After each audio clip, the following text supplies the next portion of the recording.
അമ്മ കഥാപാത്രം നിങ്ങൾ രണ്ടുപേരും സംസാരിച്ചിരിക്കെ ഞാൻ പോയി ചായ എടുക്കാമെന്ന് പറയുന്നതിൽ തുടങ്ങി നായകൻ ഇനി എന്തു ചെയ്യണമെന്ന് എനിക്കറിയാം എന്നും പറഞ്ഞ് ഒരു ആന മണ്ടത്തരം കാണിക്കുന്നതടക്കം ഈ സിനിമയുടെ ഓരോ 30 സെക്കൻഡിനും ഒരു മീം റിയാക്ഷൻ കൊടുത്താൽ അത് കരിക്കിൻ്റെ മറ്റേ ഫ്രഷ് എന്നതായിരിക്കും. ടിനി ടോമും ഷൈൻ ടോം ചാക്കോയും അവതരിപ്പിക്കുന്ന പോലീസ് കഥാപാത്രങ്ങൾ CCTV ഫൂട്ടേജ് നോക്കിക്കൊണ്ട് ഒരു നിഗമനത്തിലെത്താൻ നോക്കുന്നൊരു സീനുണ്ട്.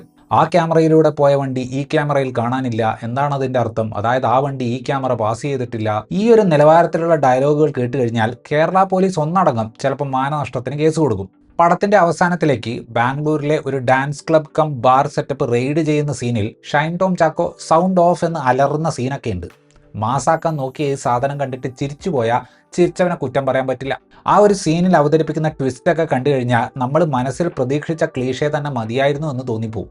മൊബൈൽ ഫോൺ ഇല്ലാത്ത നായകനെ 5 ദിവസത്തേക്ക് തമിഴ്നാട്ടിൽ നിർത്തിക്കാൻ വേണ്ടി തിരക്കഥ കാട്ടിക്കൂട്ടുന്ന ഓരോന്ന് കണ്ടു കഴിഞ്ഞാൽ എങ്ങനെ ഒരു സിറ്റുവേഷൻ എഴുതരുത് എന്ന് പഠിപ്പിക്കാൻ ഫിലിം സ്കൂളുകളിൽ അത് ഉപയോഗിക്കാമെന്ന് തോന്നി.